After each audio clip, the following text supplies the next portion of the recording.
तो दोस्तों आज मैं एक्सप्लेन करने वाला हूँ हाल ही में रिलीज हुई एक मूवी जिसका नाम है फ्रेडी स्टारिंग कार्तिक आर्यन। ये मूवी जो है एक साइकोलॉजिकल थ्रिलर हॉरर मूवी है। मूवी को काफी अच्छे पॉजिटिव रिव्यूज मिले हैं और परफॉर्मेंसेस भी काफी अच्छे हैं। तो देखते हैं कि आपको ये मूवी कैसी लगती है। तो चलिए अब बिना किसी देरी के चलते हैं सीधा वीडियो की तरफ।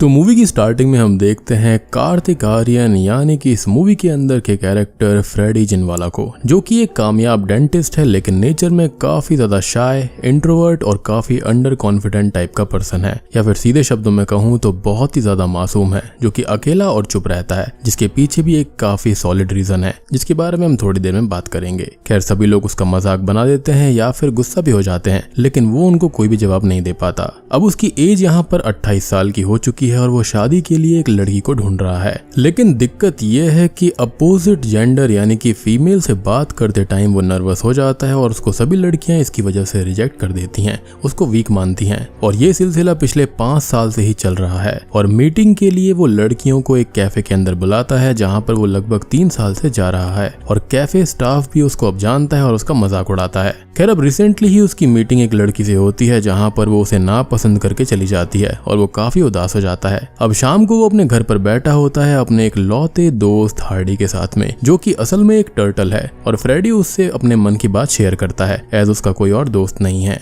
उसकी 2 आंटीज भी हैं, पर्सिस और शहनाज, जो कि उसका बचपन से ही ख्याल रखती हैं एज उसके पेरेंट्स की मौत बचपन में ही हो गई थी, लेकिन ये कैसे ये हम आगे देखेंगे। अब उन दोनों आंटीज को फ्रेडी की शादी की चिंता लगी रहती है और वो हमेशा शादी के लिए उसको पुश करती हैं, क्योंकि उनकी भी अब एज हो चुकी है और किसी को तो अब फ्रेडी का ख्याल रखने के लिए उसकी लाइफ में आना होगा। अब एक शादी के अंदर फ्रेडी अपनी आंटी शहनाज के साथ बैठा हुआ था जहां पर वो लोग उसकी शादी की बात कर रहे थे। तभी उसकी आंटी एक लड़की को देखकर बोलती है कि वो फ्रेडी को देखकर स्माइल कर रही है, मतलब कि वो उसको जानती होगी और उसे जाकर उस लड़की से बात करनी चाहिए। लेकिन यहाँ पर वो उस लड़की को नहीं जानता था, फिर भी उसे अपनी आंटी की फोर्स करने पर उस लड़की से बात करने के लिए जाना पड़ता है। अब वो नर्वस होकर उस लड़की से बात करने जाता है, साथ ही साथ वो मासूम तो है ही, तो वो बात ही नहीं कर पाता, ना ही फ्लर्ट करता, ना ही फ्रेंडली टॉक कर पाता। तो वो लड़की भी यहाँ पर ये बोलती है कि वो उसको देखकर नहीं हंस रही थी, तो ये बात यहीं पर खत्म हो जाती है। लेकिन तभी उसका हस्बैंड रुस्तम वहां पर आ जाता है और ये लड़की शादीशुदा है और वो उस लड़की से गलत तरह से बात करता है कि वो किसी और आदमी से कैसे बात कर रही थी, और वो फ्रेडी पर गुस्सा करके उसे बुरा भला सुना देता है, इवन उसको पुश करके नीचे भी गिरा देता है और अपनी वाइफ को लेकर वहां से निकल जाता है। और मासूम फ्रेडी यहाँ पर बेचारा कुछ भी नहीं कर पाता और चुपचाप उठकर उदास होकर वहां से चला जाता है। अब अगले दिन हॉस्पिटल में होता यह है कि उसे अब थोड़े बहुत उस लड़की के ख्याल आ रहे थे, जो कि उसको काफी सुंदर लगी थी, और वो लड़की उसके हॉस्पिटल में भी आती है अपने विजडम टूथ को एक्सट्रैक्ट कराने के लिए, यानी कि अक्ल दाढ़ को निकलवाने के लिए। अब फ्रेडी उसके टूथ को चेक करता है और उसे एक्सरे वगैरह कर जल्दी ही एक्सट्रैक्शन कराने की सलाह देता है। वो लड़की अपना नाम कैनाज ईरानी बताती है और आखिरी नाइट के लिए सॉरी बोलती है, वो भी ये बताते हुए कि उसका हस्बैंड ड्रिंक करके ओवर पॉसेसिव हो जाता है। वो फ्रेडी की मदर रूबी जिनवाला की पिक्चर भी देखती है, जो कि एक फेमस चेलो प्लेयर थी, और ये बोलती है कि वो भी उनकी फैन है और उनको ही देखकर उसने चेलो प्ले करना शुरू किया था। हालांकि उसकी शादी हो गई थी तो उसको सब कुछ छोड़ना पड़ा। अब उसके जाने के बाद में फ्रेडी अब और भी ज्यादा उसके ख्यालों में खोया रहने लगता है कि काश वो उसकी वाइफ होती, उनकी एक हैप्पी फैमिली होती। अब यहाँ पर ये गलत वाली फीलिंग नहीं थी, बल्कि एक खास फीलिंग थी लव वाली, जो कि सबके मन में कभी ना कभी आती ही है। खैर अब अगले दिन कैनाज फिर से उसके पास में आती है और फ्रेडी उसका टूथ भी एक्सट्रैक्ट कर देता है, और अब तक वो उसको मन ही मन में चाहने लगा था। अब शाम को कैनाज अपने घर चली जाती है जहाँ पर उसका हस्बैंड रुस्तम उसको बाहर जाने की वजह से मारता पीटता है, और फ्रेडी कैनाज को देखने उसकी बिल्डिंग तक आया था, तो वो ये सब देख लेता है जिससे उसको बहुत दुख होता है, लेकिन वो कुछ भी नहीं कर सकता था। अब हमको पता चलता है कि उसके पेरेंट्स कैसे मारे गए थे। तो रात को उसे एक नाइटमेयर आता है जहाँ पर उसके फादर ने उसकी माँ को चीटिंग करने की वजह से गोली मार दी थी और खुद को भी खत्म कर लिया था, और ये सब चीजें छोटे फ्रेडी ने देख ली थी, और ये भी एक तरह का ट्रॉमा उसके अंदर बैठ चुका था, और यही रीजन था कि वो इतना इंट्रोवर्ट था और शाय था और किसी से भी ठीक से बात नहीं कर पाता था। अब अगले दिन कैनाज की अपॉइंटमेंट उसके साथ में थी, लेकिन वो वहां पर नहीं आती, तो वो उसको कॉल करता है और वो ये बोलती है कि वो नहीं आ पाएगी, जिस पर वो कहता है कि उसे एक्सट्रैक्शन सही से चेक करना होगा, अदरवाइज इन्फेक्शन फैल सकता करता है तो वो 5 मिनट्स के लिए उससे कहीं भी मिल सकती है, जिस पर वो मान जाती है। अब वो दोनों एक पार्क में मिलते हैं और कैनास के चेहरे पर मारपीट के निशान थे। मीन्स रुस्तम ने उसको फिर से मारा पीटा था और ये चीज लगभग रोज की ही थी और वो बहुत ही ज्यादा अब्यूजिव था और इसके बारे में बताते हुए वो रोने लगती है, जिसको फ्रेडी संभालता है। वो दोनों थोड़ी देर वहाँ पर बैठे रहते हैं और थोड़ी बहुत बात करते हैं, जिसके बाद में वो वहाँ से चली जाती है। अब अगले दिन फ्रेडी उसको कॉल करता है और वो रेगुलरली ही उसकी बिल्डिंग के नीचे आया करता था और वो कॉल पर उससे मिलने के लिए बोलता है, जिस पर वो पहले तो मना करती लेकिन बाद में मान भी जाती, एज उस बेचारी के पास भी कोई दोस्त नहीं था जिससे कि वो अपने दुख को शेयर कर पाए। फ्रेडी इस चीज से काफी खुश होता है और अपने लिए नए कपड़े, शूज वगैरह ले लेता है। वो दोनों अब एक कैफे में मिलते हैं और थोड़ी बहुत बात करते हैं और मिलने का ये सिलसिला चलता रहता है और धीरे धीरे वो करीब आते हैं और जो प्यार अभी तक फ्रेडी उससे किया करता था वो अब कैनास को भी फ्रेडी से हो जाता है। अब एक दिन वो मूवी थिएटर में किस करते हैं और ये बिल्कुल अनएक्सपेक्टेड था दोनों के लिए। तो कैनास अचानक से ही घर चली जाती है और रात भर फ्रेडी उसको कॉल करता रहता है लेकिन वो कॉल नहीं अटेंड करती। सुबह भी कॉल नहीं पिक करती, ना ही रिप्लाई करती, जिससे वो बहुत परेशान हो जाता है। अब वो अपने कैबिन में उसके लिए ही परेशान बैठा हुआ था और फिर वो उसके घर पर चला जाता है उससे मिलने के लिए। वहां पर जाकर वो ये देखता है कि उसको बहुत ही ज्यादा मारा पीटा गया था। वो बहुत ही दुखी और परेशान थी और रोने लगती है, जिस पर फ्रेडी बोलता है कि वो उससे प्यार करता है और शादी करना चाहता है। तो वो ये कहती है कि वो शादीशुदा है और अगर सिंगल होती तो कुछ हो भी सकता था, लेकिन अब ऐसा नहीं हो पाएगा और रुस्तम से दूर रहने पर वो उसको जान से भी मार सकता है और फ्रेडी उसको संभालता है। अब रात को वो अपने घर पर होता है और पर्सिस आंटी से बात करता है, जिनको उसने ये बता दिया था कि उसकी एक गर्लफ्रेंड है, लेकिन यहाँ पर वो शादीशुदा है ये बात उसने नहीं बताई थी और उसको अब कैनास से शादी करने वाले सपने भी आने लगे थे। खैर अगले दिन वो उससे मिलता है और बोलता है कि उनको साथ होने के लिए रुस्तम को खत्म करना पड़ेगा और ये सुनकर वो बोलती है कि ये वो कैसी बातें कर रहा है और वो ऐसा नहीं कर सकते, जिस पर वो कहता है कि अगर ऐसा नहीं कर सकते तो ठीक है, कैनास अपनी उसी लाइफ में रहे और मार खाती रहे और उनके पास यही एक ऑप्शन है सब कुछ ठीक करने का और वो सब कुछ संभाल लेगा, देख लेगा, जिस पर वो मान जाती है। साथ ही साथ वो उससे बोलता है कि कुछ दिनों तक अब वो कांटेक्ट में नहीं रहेंगे, बातचीत नहीं करेंगे। अब फ्रेडी अपनी तैयारी करने लगता है, प्लानिंग करता है, अपने फादर की गन भी निकाल लेता है जिससे उन्होंने उसकी माँ को खत्म कर दिया था और रुस्तम पर वो नजर रखने लगा था। अब एक दिन वो उसका पीछा करता है और उसका प्लान उसे गन से शूट करने का था, लेकिन ऑब्वियस ही बात है कि वो कोई खूनी थोड़ी था, तो वो गन से उसको शूट नहीं कर पाता। लेकिन हड़बड़ाहट में उसकी कार रुस्तम से हिट हो जाती है और ये रास्ता एकदम खाली था जहाँ पर कोई भी नहीं था और दूर दूर तक कोई भी आता जाता नहीं था और बारिश भी काफी हो रही थी। अब रुस्तम कार से हिट होकर नीचे गिर जाता है और फ्रेडी को एक चांस ऐसा मिल गया था तो वो उसको बार बार कुचलकर वहां से बाय रोड सीधा अपने गांव के फार्म हाउस में निकल जाता है और यहाँ पर जन्म होता है एक किलर का। तो ऐसा बिल्कुल भी नहीं है, ये तो एक लवर का जन्म है जिसने की अपनी मासूम लव को उसके बुरे पति से बचाने के लिए सब किया। बेसिकली फिलहाल वो लव के अंदर है और उसने यहाँ पर ऐसा काम कर दिया है। अब फ्रेडी गाँव तो आ चुका था और वो एक हफ्ता यहाँ पर रहता है। वहीं दूसरी ओर पुलिस भी रुस्तम के हिट एंड रन की इन्वेस्टिगेशन में लगी हुई थी, जिनके पास कोई सुराग, कोई सबूत कुछ भी नहीं था, लेकिन वो केस क्लोज ना करके इन्वेस्टिगेशन को जारी रखने का प्लान करते हैं। अब एक हफ्ते के बाद में फ्रेडी बहुत ही ज्यादा खुश होता है और कैनास से मिलने उसके घर पर आता है, लेकिन घर का डोर ओपन करने के बाद में वो जो देखता है तो उसके पैरों के नीचे से जमीन खिसक जाती है और उसके दिल के 1000 टुकड़े हो जाते हैं, क्योंकि कैनास का ऑलरेडी एक बॉयफ्रेंड होता है रेमंड नाम का और उसने फ्रेडी को सिर्फ यूज एंड थ्रो किया है रुस्तम को रास्ते से हटाने के लिए। अपने प्यार में उसने उसको फंसाया था और स्टार्टिंग में पार्टी के अंदर भी उसने जानबूझकर उसको स्माइल दी थी और फिर वहां पर इनकार कर दिया। वो ऐसे ही किसी मासूम को ढूंढ रही थी। खैर फ्रेडी को इससे बहुत दुख होता है और वो उस पर गुस्सा करता है, लेकिन तभी रेमंड उस बेचारे को पीटता है और कैनास उसको जलील करती है और धमकी देकर घर से निकल जाने को कहती है कि अगर वो दोबारा उसके करीब आया तो वो पुलिस को जाकर बता देगी कि फ्रेडी उसके पीछे पड़ गया और उसके मना करने के बावजूद उसने उसके हस्बैंड को मार दिया। अब फ्रेडी अपने घर आता है और वो पूरी तरह से टूट चुका था। पहले उसको दुख होता है लेकिन अब दर्द भी साथ में होने लगा था और वो रात भर रोता रहता है। वो लाए हुए नए कपड़े वगैरह सब कुछ जला देता है। बेसिकली उसकी लव लाइफ बिल्कुल ही अपसाइड डाउन हो गई थी। खैर अब वो अपनी नॉर्मल उसी लाइफ में वापस चला जाता है और पर्सिस आंटी को ये बोलता है कि उसका ब्रेकअप हो चुका है। अब हम कैनास को देखते हैं जिसके साथ उसके घर पर रेमंड रहने लगा था और वो बोलती है कि फाइनली रुस्तम का रेस्टोरेंट उसका होने वाला है, जिसके लिए उसने 2 साल सब कुछ सहा है और अब वो कामयाब हो चुकी है। मींस वो रुस्तम के साथ सिर्फ उसके बिजनेस को लेने के लिए थी और उसका अफेयर पहले से ही रेमंड के साथ में चल रहा था, जिसके साथ वो रुस्तम को रास्ते से हटाने का प्लान पहले से ही कर रही थी और उनको फाइनली एक परफेक्ट कैंडिडेट मिल गया जो कि था फ्रेडी और उसकी हेल्प से उसने अपने पति को रास्ते से हटा दिया। उसका बिजनेस भी उसने हथिया लिया है और अपनी लाइफ अब वो अपने बॉयफ्रेंड के साथ ऐश से बिताने वाली है। इधर फ्रेडी दुखी रहता था और कभी भी रोने लगता था और कभी कभी पर्सिस आंटी उसको संभालती थी और कभी कभी हार्डी से बात करके वो अपना मन हल्का कर लेता था। अब एक दिन वो कैनास के रेस्टोरेंट में जाता है जहाँ पर वो रेमंड के साथ थी और अब फ्रेडी वहाँ पर बैठकर शेक पे शेक ऑर्डर करने लगता है। इनफैक्ट यहाँ पर एक शेक रेमंड उसके लिए लेकर आता है जिसके अंदर उसने थूक दिया था, जिसके बावजूद भी वो उसको पी लेता है और ये चीज उन दोनों को काफी अजीब लगती है। अब फ्रेडी को जलाने के लिए वो दोनों ही काफी कोजी हरकतें भी करने लगते हैं जिससे ऑब्वियसली फ्रेडी को काफी दुख होता है।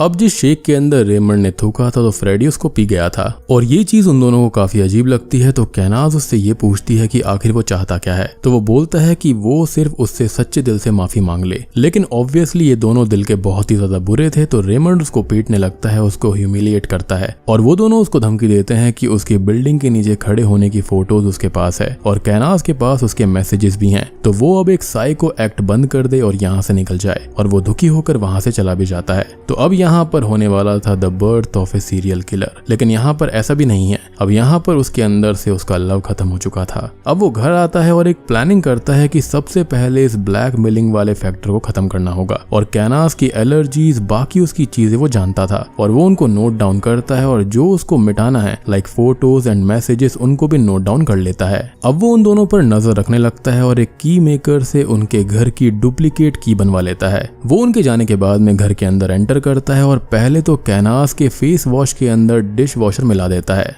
जिससे उसको एलर्जी थी और वो एक एंटी एलर्जी पिल्स को भी वहां से फेंक देता है जो कि उसने रखी हुई थी। अब उन दोनों के खाने में स्लीपिंग पिल्स भी वो मिला देता है और वहां से चला जाता है। और सबसे बड़ी बात कि ये वाला जो पर्टिकुलर कॉन्सेप्ट है वो एक Spanish horror movie sleep tight से लिया गया है। तो अगर आपने वो मूवी नहीं देखी है तो जाकर देख लेना, उसका लिंक आपको नीचे डिस्क्रिप्शन में मिल जाएगा। बहुत ही बेहतरीन मूवी है वो। अब रात को वो लोग खाना खाकर बेहोश हो जाते हैं और अब वो रात को घर के अंदर आता है। कैनास के फोन से सारे मैसेजेस को डिलीट कर देता है और एक न्यू मैसेज खुद को भेजता है जो कि क्या है ये हमको आगे देखने को मिलेगा। और रेमंड के फोन से सारे के सारे फोटोज को भी डिलीट कर देता है और अपने स्लैप वाला बदला भी वो लेता है, उसको बेहोशी की हालत में मारने लगता है। अब वो रेमंड की कार की कीज लेता है और उसकी कार का ब्रेक ऑयल खत्म कर देता है जिससे कि ब्रेक्स फेल हो जाएंगे और वो घर चला जाता है अपने ओनली फ्रेंड हार्डी के पास। अब देर रात कैनास की नींद खुलती है तो उसे एलर्जी हो चुकी थी और वो इससे घबरा जाती है और उसको एंटी एलर्जी पिल्स भी नहीं मिलती। अब वो दोनों ही हॉस्पिटल के लिए निकल जाते हैं लेकिन ब्रेक खराब थे तो उनका एक माइनर सा एक्सीडेंट हो जाता है जिसके अंदर उन्हें कुछ खास चोट नहीं आती। लेकिन कैनास रेमंड से नाराज हो जाती है कि उसने ब्रेक क्यों नहीं लगाए और अभी वो मारे जा सकते थे।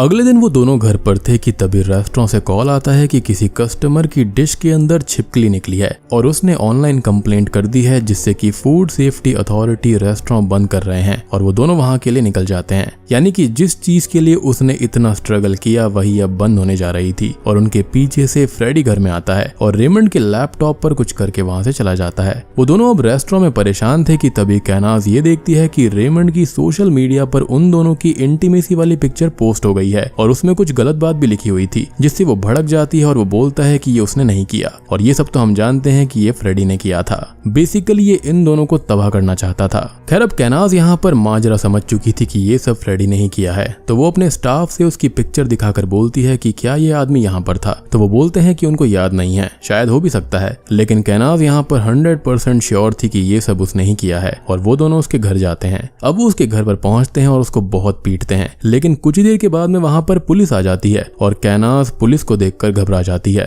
यानी कि ये भी फ्रेडी का ही एक प्लान था, वो जानता था कि यहाँ पर वो लोग जरूर आएंगे। खैर वो बोलती है कि अब वो फ्रेडी के बारे में सबको बोल देगी कि उसने खून किया है एंड ऑल, और वो पुलिस को यही बताती है कि फ्रेडी उसको स्टॉक करता था। मना करने पर उसने उसके हस्बैंड को खत्म किया, उसको ब्लैकमेल किया, एलर्जीज करवाई और कार के ब्रेक तक फेल कर दिए। जिस पर पुलिस ऑफिसर सारी बात सुनकर ये बोलते हैं कि इसका कोई सबूत भी होगा, जिस पर वो पिक्चर्स और मैसेजेस दिखाने लगते हैं लेकिन वो तो पहले से ही फ्रेडी ने मिटा दी थी और उनके पास कोई भी सबूत नहीं था। और पुलिस ऑफिसर ऑब्वियसली उनकी किसी भी बात पर यकीन नहीं करता और बोलता है कि फ्रेडी एक डॉक्टर है, एक रेस्पेक्टेड पर्सन है और वो उससे भी पूछता है कि वो कंप्लेंट करना चाहता है तो कर सकता है, लेकिन इसके लिए वो मना कर देता है और पुलिस उन दोनों को वहां से भगा देती है। अब अगले दिन कैनास अपने घर के अंदर और बाहर सीसीटीवी लगवा देती है और रेमंड से बोलती है कि उन्हें फ्रेडी को खत्म करना होगा, जिस पर वो कहता है कि इससे तो वो सीधी फंस जाएगी और वो कहती है कि उसे सबक सिखाने के लिए उन्हें कुछ तो करना होगा। और इसके लिए रेमंड अपने किसी फ्रेंड के साथ उसके घर जाकर तोड़फोड़ करता है और जब वो वहां पर नहीं होता ये सब काम उसने तब किया था और वहां पर वो एक बुलेट भी छोड़ देता है उसको डराने के लिए। अब इधर फ्रेडी अपनी पर्स मिसेस आंटी के साथ में था और उनसे अपनी मदर के बारे में बात करता है कि सब ये बोलते हैं कि उनका अफेयर था, इसलिए ही डैड ने उनको मार दिया, जिस पर वो एग्री करती है कि हाँ ये बात बिल्कुल सच है। और फ्रेडी जिस एज में था उसके सामने ऐसा नहीं होना चाहिए था और फ्रेडी अब इस सच को बिल्कुल एक्सेप्ट कर ले क्योंकि यही उसके लिए बेटर होगा और फ्रेडी भी इस बात को एक्सेप्ट कर लेता है। और अगर यहाँ पर ध्यान से देखा जाए तो यही सेम चीज यहाँ पर कैनाज उसके बॉयफ्रेंड और उसके हस्बैंड के बीच में हुई थी, लेकिन यहाँ पर फर्क इतना है कि फ्रेडी भी इस बीच में इन्वॉल्व है। अब वो रात को अपने घर पर जाता है और घर की हालत देखकर कैनाज को कॉल करके ये बोलता है कि उसे उनका मैसेज मिल गया है और उन्होंने बुलेट छोड़ी है, जिस पर वो कहती है कि नहीं उन्होंने बुलेट तो नहीं छोड़ी, लेकिन ये चीज झूठ थी, जिस पर वो कहता है कि उसने भी उनके घर में स्नेक नहीं छोड़ा और ये बात सच है, लेकिन उनके अंदर तो डर बैठ गया था और वो लोग घर से निकलकर किसी होटल में आकर रुकते हैं। यानी कि यहाँ पर फ्रेडी ने उनके घर में कोई भी सांप नहीं छोड़ा था, लेकिन उसकी हरकतों से उनको लगा कि शायद से वहां पर ऐसा हो सकता है। अब थोड़ी देर के बाद में कैनास को याद आता है कि फ्रेडी ने सिर्फ बुलेट के बारे में बोला और उसने हार्डी के बारे में बात नहीं करी। अब वो दोनों ही उसको कॉल करते हैं जहां पर वो दोनों रिवील करते हैं कि उसके हार्डी को भी तो वो लेकर आए थे और उसका सूप बनाकर पी चुके हैं। और ये सुनते ही फ्रेडी के पैरों से जमीन निकल जाती है और वो पूरी तरह टूट जाता है एज उसका वही एक लौता दोस्त था जो कि अब उसके पास नहीं था। अब अगले दिन वो हार्डी का फ्यूनरल करता है, उसकी सारी चीजों को बैरी कर देता है और अब फाइनल एक्ट की ओर बढ़ जाता है। वो एक होमलेस मैन से बात करके उसे कुछ पैसे देता है और वो होमलेस मैन पुलिस को जाकर बताता है कि उस दिन उसने एक कार देखी थी रुस्तम को उड़ाते हुए और उसका आधा नंबर उसको याद है। और जब police number and car details को चेक करती है तो ये कार फ्रेडी की थी और यहाँ पर ये सारा प्लान भी फ्रेडी का ही होता है। पुलिस ऑफिसर अब उससे पूछताछ करने जाते हैं तो वो उन्हें डरते हुए बोलता है कि वो लोग उसको मार देंगे। इस पर ऑफिसर बोलता है कि उसे पुलिस प्रोटेक्शन देगी, जिस पर वो कहता है कि कार उसकी ही है और एक दिन कैनाज ईरानी कार लेकर गई थी और उसी दिन उसने अपने बॉयफ्रेंड रेमंड के साथ मिलकर रुस्तम को मार दिया। और जब फ्रेडी ने कहा कि उसे सच पता चल चुका है तो वो पुलिस को बताएगा, तो उन्होंने उसको धमकी दी और ये धमकी वाला मैसेज ही फ्रेडी ने उस रात कैनाज के फोन से खुद को करवाया था, जो कि वो पुलिस को बताता है। और वो पुलिस को ये भी बताता है कि उस दिन वो उसको इसलिए ही मारने आए थे, लेकिन पुलिस के आने से वो बच गया और उसके बाद में वो फिर से वहां पर उसे मारने आए थे बुलेट की मदद से और उसके टर्टल को भी ले गए और उसको खत्म कर दिया। अब वो पुलिस को वो मैसेज दे देता है, सीसीटीवी की रिकॉर्डिंग देता है और अब पुलिस का शक कैनास पर बढ़ चुका था क्योंकि रिलेशनशिप वाली चीज बीच में आ चुकी थी। साथ ही साथ उनके खिलाफ प्रूफ भी बहुत ज्यादा थे। अब अगले दिन पुलिस उन्हें कॉल करके स्टेशन आने का बोलती है और वो लोग समझ जाते हैं कि वो फंसने वाले हैं। और इधर फ्रेडी ने अपने गांव वाले फार्म हाउस को खाली करवा लिया था और वो उन दोनों को कॉल करता है कि वो सब कुछ यहीं पर खत्म करते हैं और वो बस उसको सॉरी बोल दे और वो लोकेशन भेज देता है। साथ ही साथ वो एक सूटकेस भी लेकर आए क्योंकि उसे कुछ सामान लाना है और वो सूटकेस लाना भूल गया है। वो दोनों प्लान करते हैं कि वो फ्रेडी को वहीं पर जाकर खत्म कर देंगे और वो फार्म हाउस के लिए निकल जाते हैं, लेकिन यहाँ पर पूरा का पूरा प्लान तो फ्रेडी का चल रहा था। अब वहां जाने पर फ्रेडी गन के साथ था और कैनाज उसे बातों में फंसाकर वो गन ले लेती है, लेकिन फ्रेडी का ही ये प्लान था और वो गन असल में खाली होती है और वो उन दोनों को इलेक्ट्रिक शॉक देकर बेहोश कर देता है और डेंटल चेयर पर बांध देता है। अब इधर ये दोनों पुलिस के पास में तो आए नहीं थे तो उनको शक होने लगता है और वो उनके घर जाकर चेक करते हैं तो वहां पर वो नहीं थे और सीसीटीवी के अंदर वो एक सूटकेस लेकर निकले थे। यानी कि कैनास का सीसीटीवी लगाना उनके ऊपर ही भारी पड़ चुका था, जिससे पुलिस को ये कंफर्म हो जाता है कि पकड़े जाने के डर से वो दोनों शहर छोड़कर भाग गए हैं। मतलब प्लानिंग देख रहे हो बंदे की। अब इधर फ्रेडी उन दोनों को कन्फ्रंट करता है, अपना गुस्सा उन पर निकालता है और कहता है कि बाकी सब ठीक था, लेकिन यहाँ पर उन्हें बीच में हार्डी को नहीं लाना चाहिए था और उसको नहीं मारना चाहिए था। और कैनाज उससे कहती है कि वो तो उससे प्यार करता है ना और वो लोग अब साथ में रहेंगे और हार्डी को रेमंड ने मारा है, जिसको सुनकर उसे बहुत गुस्सा आता है। और तभी वो रेमंड की ओर मुड़कर देखता है तो रेमंड इतना डर जाता है कि उसके पैंट में ही उसकी सुसु हो जाती है और फाइनली फ्रेडी उसके सारे दांत उखाड़ने लगता है और फिर उसे बाहर एक गड्ढे के अंदर बैरी कर देता है। खैर अब वो कैनास के पास में आता है और उससे बोलता है कि वो तो एक चेलो प्लेयर है ना, तो चलो वो उसको कुछ प्ले करके सुनाए। लेकिन उसको तो ये पकड़ना तक नहीं आता था। जी हाँ, यानी कि उसने यहाँ पर झूठ बोला था उसके करीब आने के लिए और ये झूठ उसके माँ के नाम पर बोला गया था, जिसके बाद वो बहुत ही गुस्सा हो जाता है और एक एक करके उसके भी सारे दांत उखाड़ लेता है और उसको भी जिंदा ही जमीन के अंदर दफन कर देता है। और उन दोनों की कब्रों के बीच में लेट कर वो हंसता है और ये कहता है कि वो आज भी उससे प्यार करता है, लेकिन ये उसकी खुद की गलती है। और बूम, इसी के साथ में ये मूवी यहीं पर खत्म हो जाती है। तो दोस्तों ये थी फ्रेडी मूवी की कहानी। उम्मीद करता हूँ कि आपको ये पसंद आई होगी। लेकिन हाँ, कार्तिक आर्यन का जो परफॉर्मेंस है और एक्टिंग है वो काफी अच्छी है। साथ ही साथ उनको यहाँ पर 14 kgs इंक्रीज करना पड़ा था इस रोल के लिए। और अगर आप इस मूवी को देखना चाहते हो तो आप इसको Disney+ हॉटस्टार पर जाकर देख सकते हो। उसका लिंक मैं नीचे डिस्क्रिप्शन में ऐड कर दूंगा। बाकी आप लोग मुझे बताना कि आपको ये फिल्म कैसी लगी। तो मैं आप सबको मिलता हूँ अगली वीडियो के साथ में, तब तक के लिए